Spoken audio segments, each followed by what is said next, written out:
For privacy reasons, names and places have been changed. This story is inspired by true events.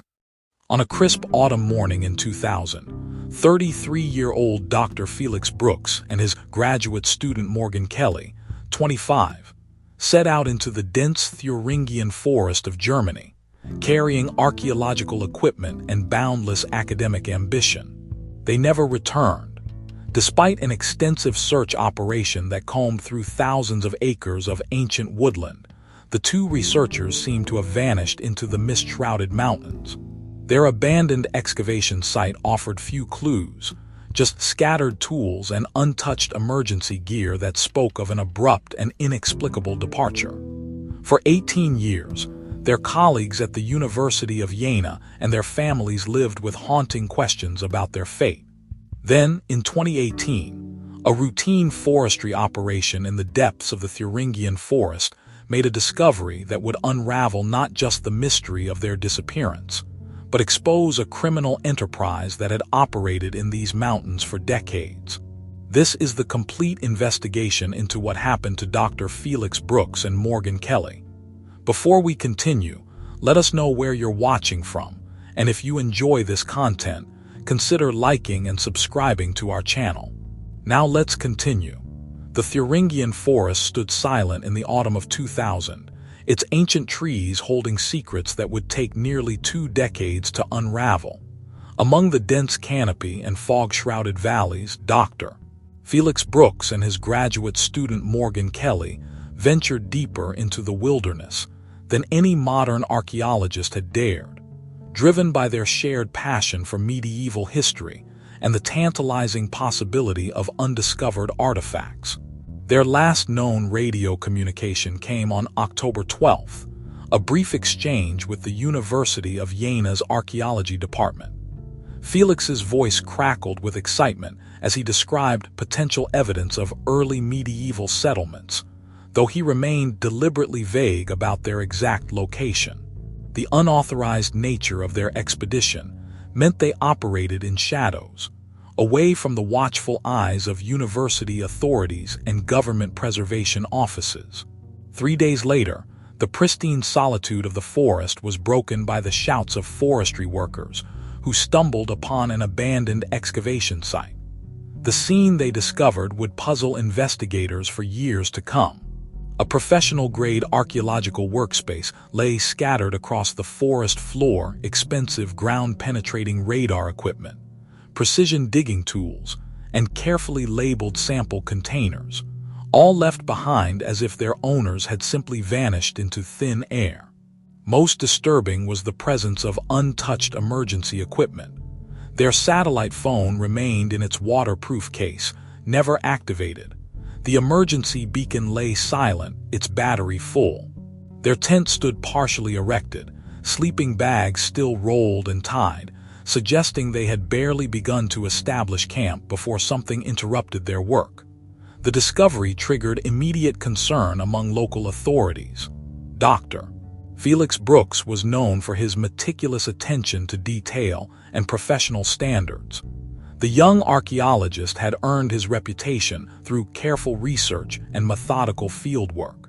His graduate student, Morgan Kelly, shared his mentor's precise approach to archaeology. The idea that they would abandon valuable university equipment and their research materials was inconceivable to those who knew them. As dusk approached on that first day, local police documented the scene in detail. Their powerful flashlights illuminated freshly dug test pits, each marked with professional survey stakes. Scattered notebooks revealed careful drawings of soil layers and potential artifact locations. But the most recent entry stopped abruptly, mid-sentence, as if the writer had been suddenly interrupted. The forest itself offered no immediate clues. The soft earth around the site held no clear footprints, no signs of struggle, no indication of which direction the researchers might have taken. The surrounding trees stood as silent witnesses, their branches moving gently in the autumn wind, offering no answers to the growing mystery. Weather records from that period showed no storms or severe conditions that might have forced an emergency evacuation. Their vehicle, A rugged four-wheel drive university jeep remained parked where they had left it, 2 kilometers away at the nearest forestry road.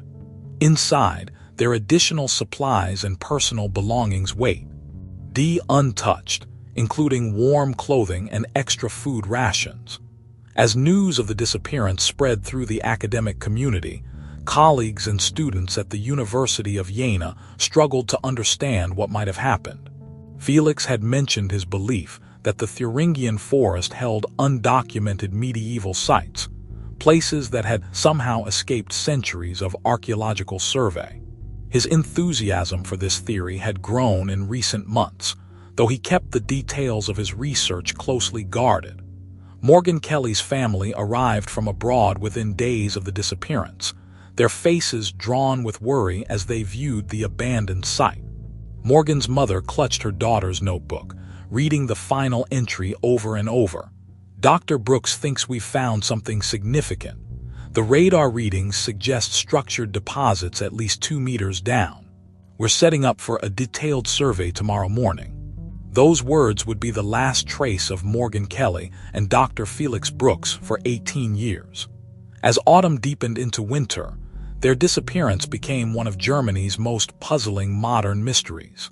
The Thuringian forest had claimed 2 dedicated scholars, leaving behind only questions and an eerie collection of abandoned equipment as testament to their final expedition. Inspector Thomas Wagner arrived at the Thuringian forest crime scene as morning mist still clung to the ancient trees. A veteran of the state police with 20 years of experience, he had investigated numerous disappearances, but something about this case immediately struck him as unusual.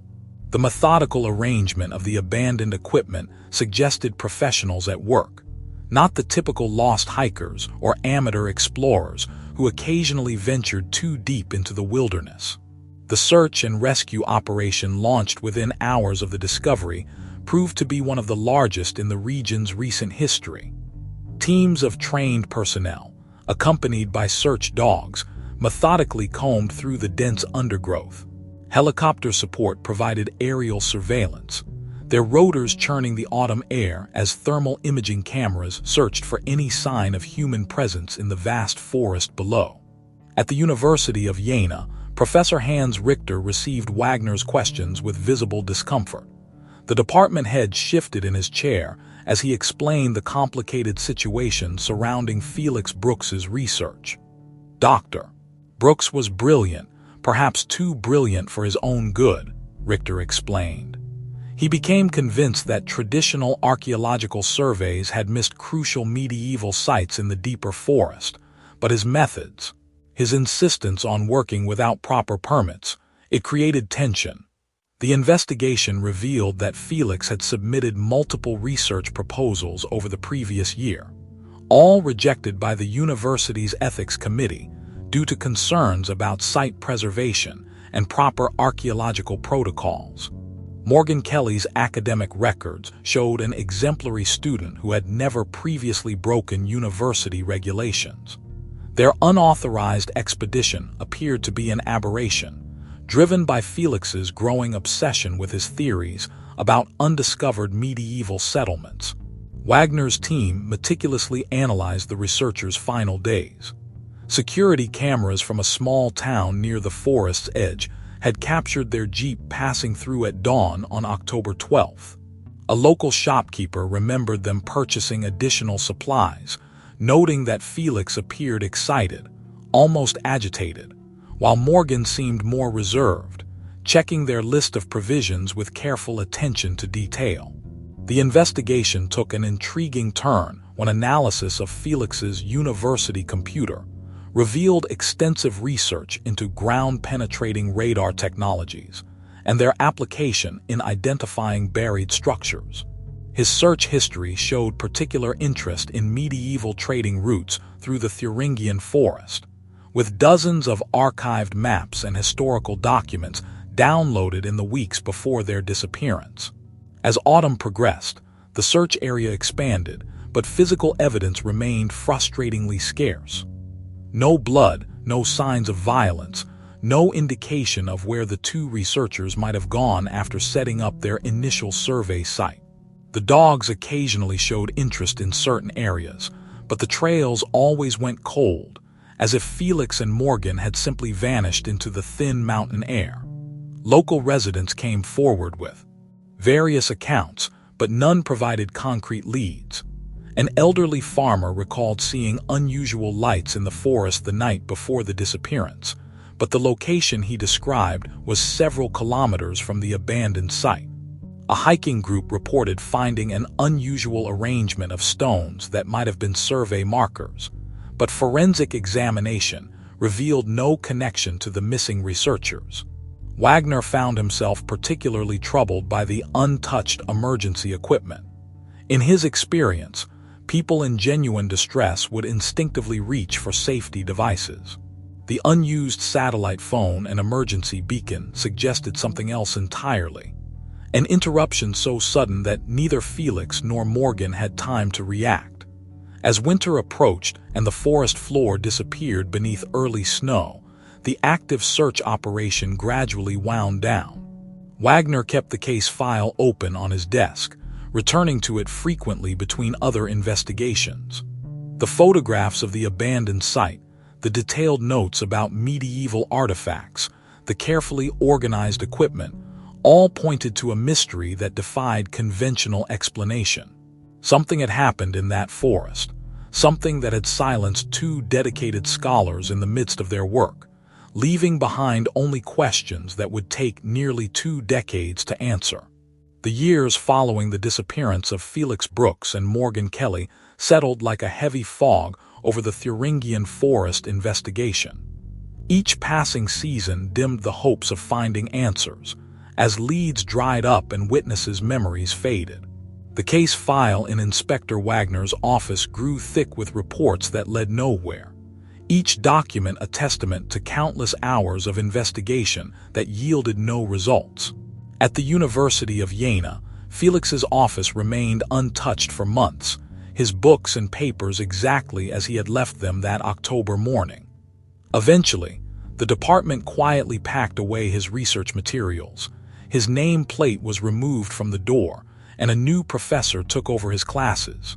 Morgan's desk in the graduate student office was cleared last, her family making the difficult journey from abroad to collect personal items that told the story of a promising career, cut tragically short. The media's initial intense interest in the case gradually waned. What had once dominated national headlines became relegated to occasional mentions in anniversary articles or features about unsolved mysteries. Local newspapers would sometimes run pieces speculating about what might have happened, but without new evidence, these stories merely recycled old theories and familiar details. The family's pain, however, never diminished. Morgan's parents maintained a website dedicated to the case, updating it religiously with any scrap of information they could find. They hired private investigators, consulted psychics, and explored every possibility, no matter how unlikely. Felix's sister appeared regularly on German television, pleading for anyone with information to come forward. Their determined efforts kept the case from completely disappearing from public consciousness, even as official resources were gradually redirected to more current investigations. Professor Hans Richter retired 3 years after the disappearance, carrying with him the burden of having signed off on Felix's last research grant, despite his misgivings about the young archaeologist's methods. In his retirement speech, he spoke movingly about the loss of 2 brilliant minds and the void their absence had created in the academic community. The department established a scholarship in their names, ensuring that their dedication to archaeological research would continue through future generations of students. The Thuringian forest itself seemed to guard its secrets ever more closely. Other archaeological expeditions in the region reported unusual difficulties, equipment malfunctions, unexplained interference with ground-penetrating radar, and an unsettling sense of being watched. Whether these incidents had any connection to the disappearance remained unclear, but they added to the growing legend surrounding the case. Inspector Wagner never fully let go of the investigation. Even as other cases demanded his attention, he would often return to the forest during his off hours, walking the paths near the abandoned site, hoping that the changing seasons might reveal something previously overlooked.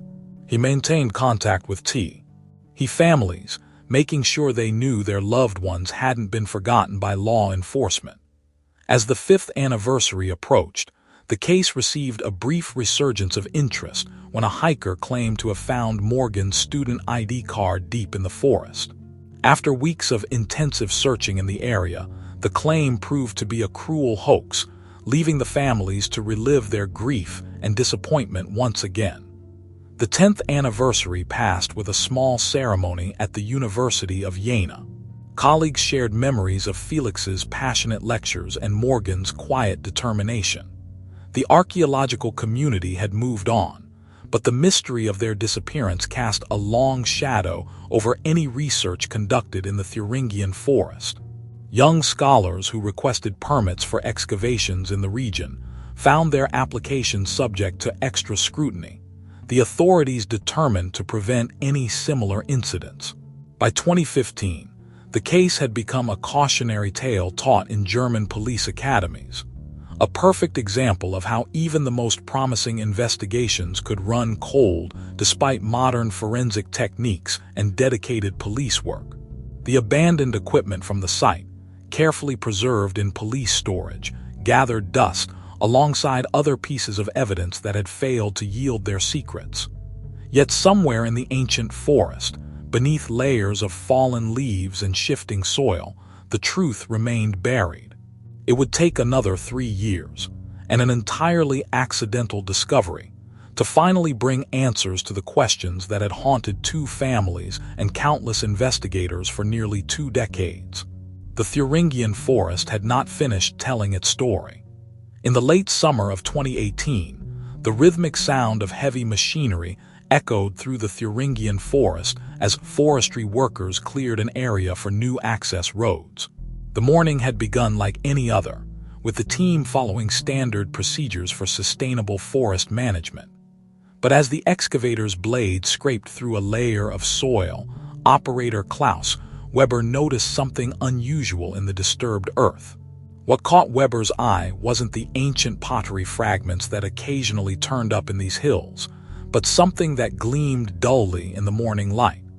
His immediate shutdown of the machine would later be credited with preserving crucial evidence. As he climbed down from the cab to investigate, the color drained from his face. Partially exposed by the machinery lay human remains, along with fragments of modern clothing and what appeared to be research equipment. Within hours, the peaceful forestry operation had transformed into a major crime scene. Police cordons stretched between the ancient trees, and forensic teams worked methodically in the dappled sunlight that filtered through the canopy. The location, just 3 kilometers from where Felix and Morgan had disappeared 18 years earlier, immediately raised suspicions among the investigators. The forensic excavation revealed a carefully planned burial site.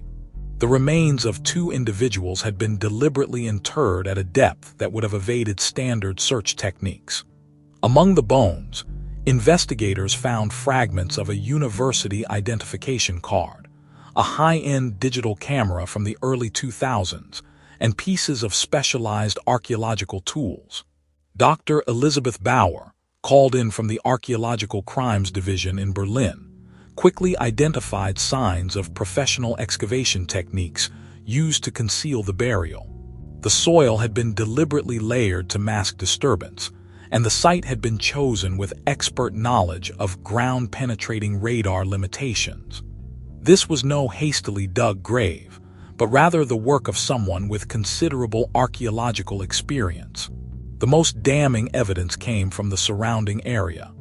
As investigators expanded their search, they discovered traces of a sophisticated looting operation. Hidden caches contained broken medieval artifacts, modern tools, and detailed maps marked with coordinates of potential archaeological sites. The careful organization and professional equipment suggested a long-running criminal enterprise rather than opportunistic treasure hunting. DNA analysis confirmed what many had already suspected. The remains belonged to Dr. Felix Brooks and Morgan Kelly. The confirmation brought a complex mix of emotions to their families.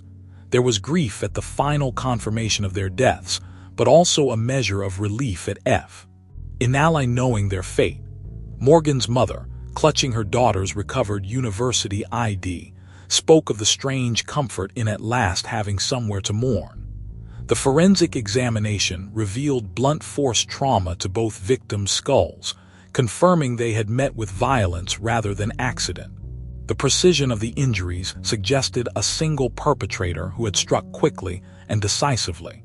Both Felix and Morgan had died where they stood, likely before they realized the danger they were in. Most telling were the layers of archaeological evidence surrounding the burial site. Years of illegal excavation had left their mark on the forest floor, visible only to trained eyes. Dr. Bauer's team documented dozens of looted sites, each one representing invaluable historical context lost forever to the black market antiquities trade. The discovery transformed the 18-year-old missing persons case into an active murder investigation. Inspector Wagner, now nearing retirement, returned to lead the inquiry. Standing at the burial site, he noted how the forest had conspired to keep its secrets, the thick canopy and dense undergrowth hiding evidence that had been, quite literally, beneath their feet for nearly 2 decades. As autumn approached once again, the Thuringian forest gave up more of its secrets. Each day brought new evidence of systematic looting, a criminal enterprise that had operated undetected while 2 families waited for answers.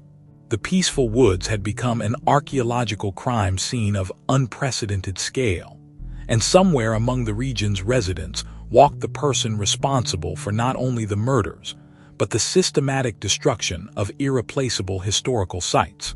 The discovery of Felix and Morgan's remains transformed the sleepy town of Thuringia into the center of an international investigation.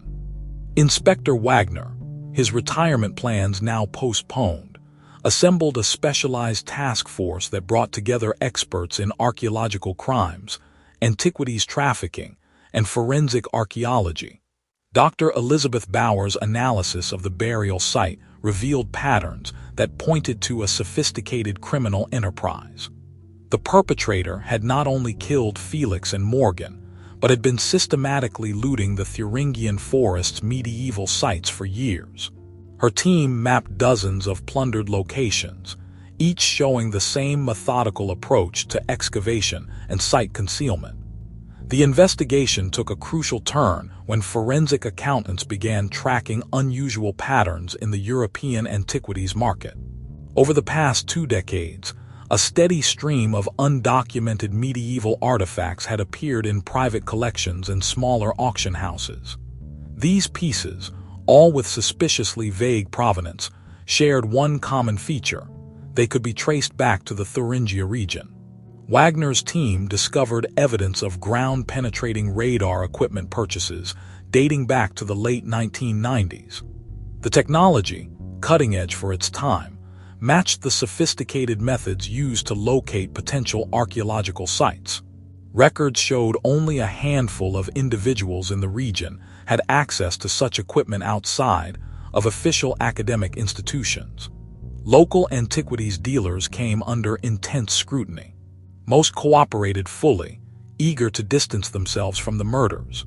But one name kept surfacing in their interviews: Rainer Müller, a respected dealer known for his extensive knowledge of medieval artifacts and his seemingly inexhaustible supply of rare pieces. Müller's background proved interesting. Before establishing his antiquities business, he had studied archaeology at the University of Munich, specializing in medieval German settlements. Though he never completed his degree, he had acquired extensive knowledge of archaeological techniques and site identification.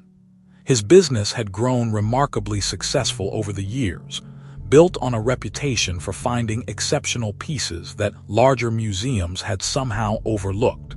Surveillance of Muller's activities revealed a man living well beyond the means of a typical antiquities dealer.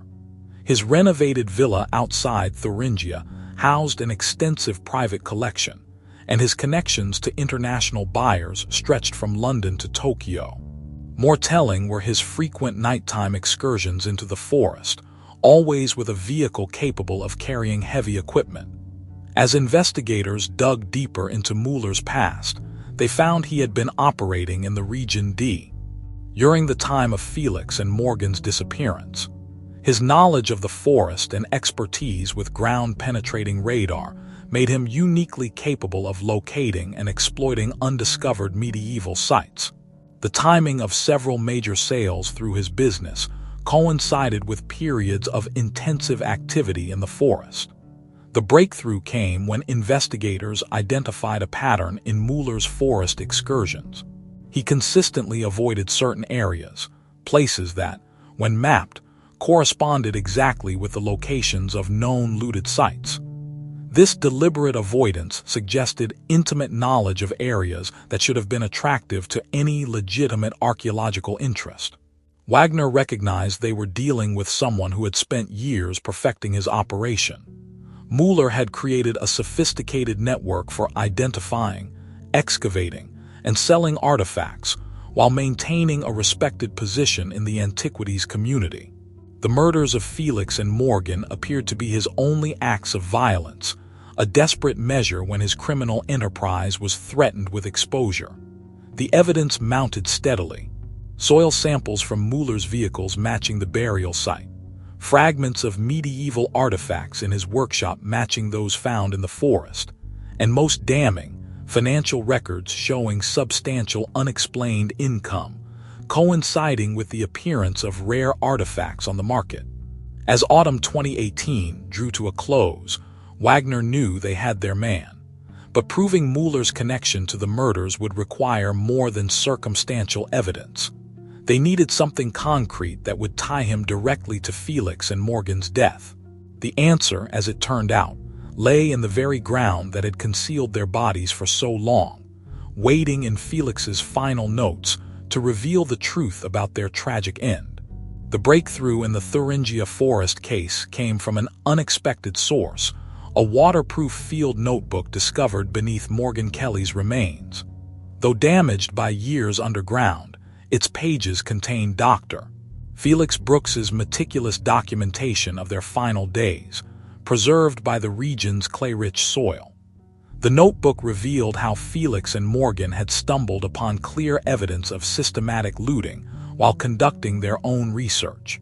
Felix's precise hand had sketched detailed maps of recently plundered sites, complete with GPS coordinates and descriptions of professional excavation techniques that could only have been employed by someone with extensive archaeological training.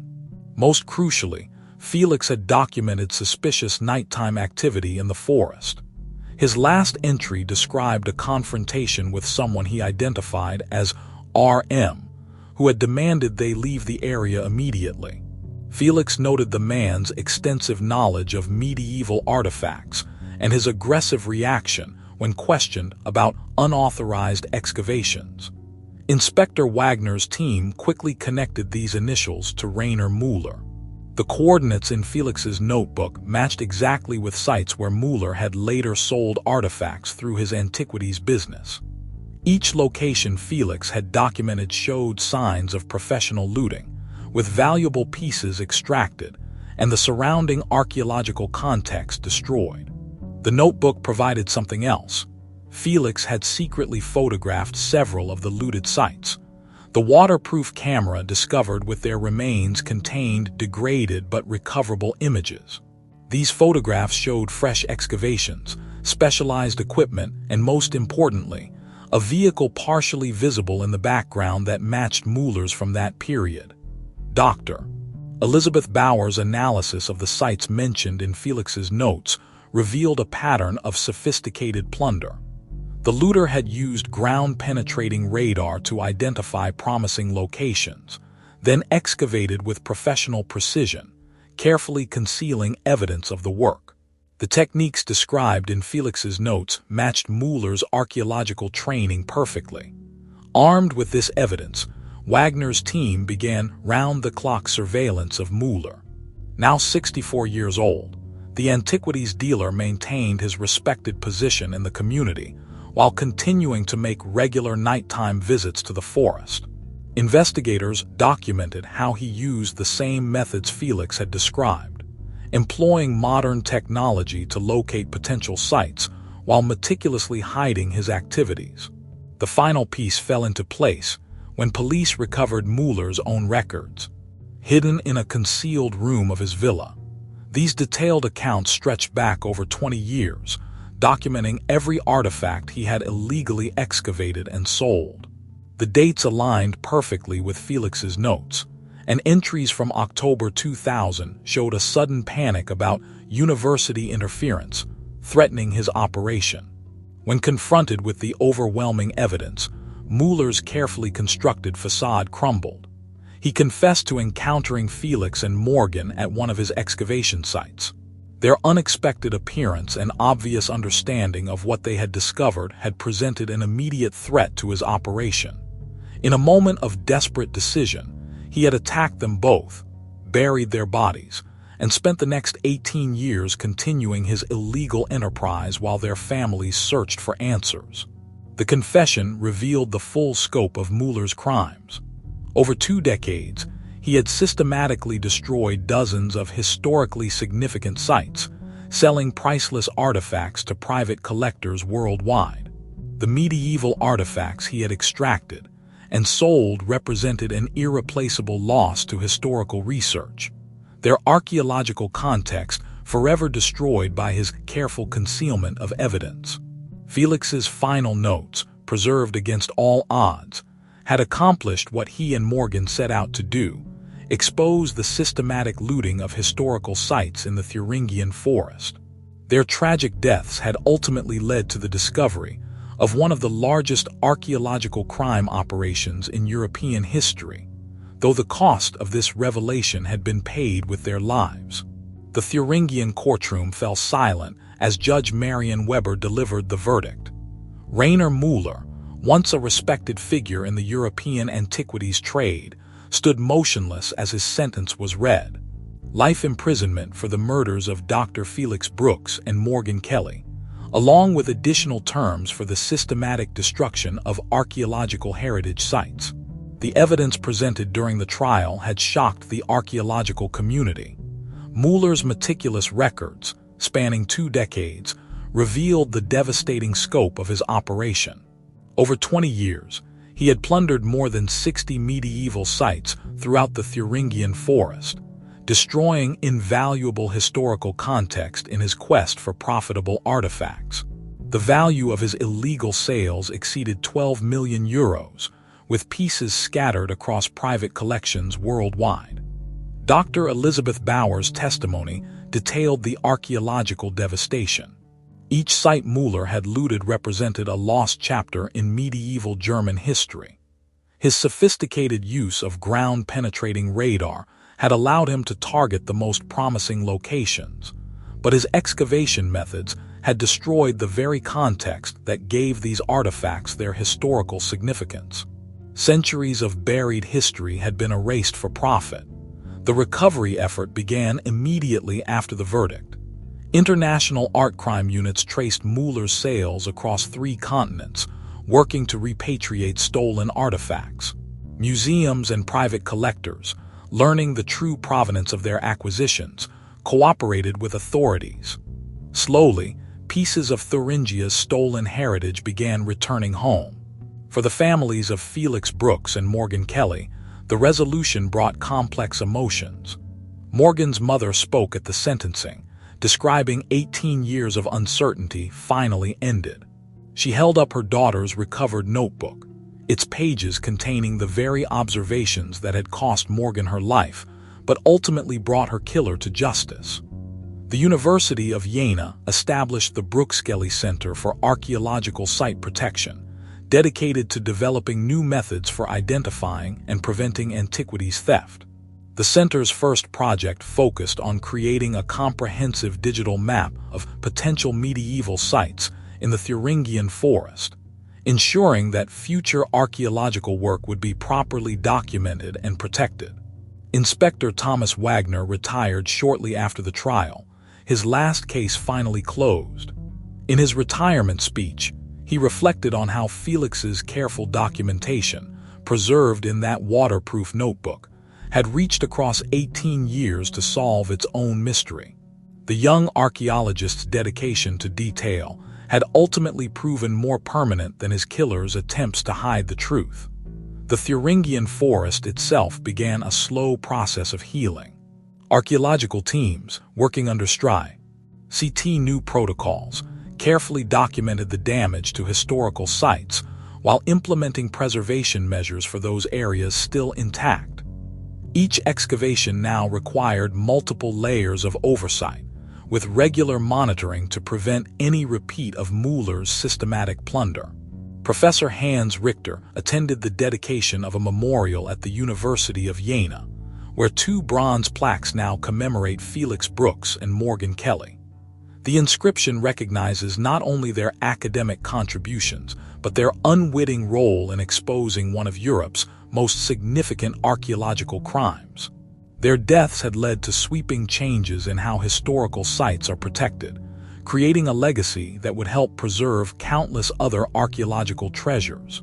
In the end, the Thuringia forest case changed how Europe approaches archaeological site protection. New regulations required regular monitoring of remote locations, and advanced security systems were installed at known historical sites. The tragic deaths of 2 dedicated scholars had exposed vulnerabilities in heritage protection that no one had previously recognized. Rainer Müller's villa, once filled with illegally acquired treasures, was converted into a research center for archaeological preservation. The rooms where he had hidden his detailed records of theft now housed databases tracking legitimate archaeological discoveries. His sophisticated equipment, originally used for looting, serves students learning proper archaeological survey techniques. As seasons continue to change in the Thuringian forest, new generations of archaeologists work under the shadows of its ancient trees. They carry with them not only modern tools and techniques, but also the story of Felix Brooks and Morgan Kelly, whose dedication to uncovering the truth about the past ultimately cost them their lives but protected countless historical treasures for the future.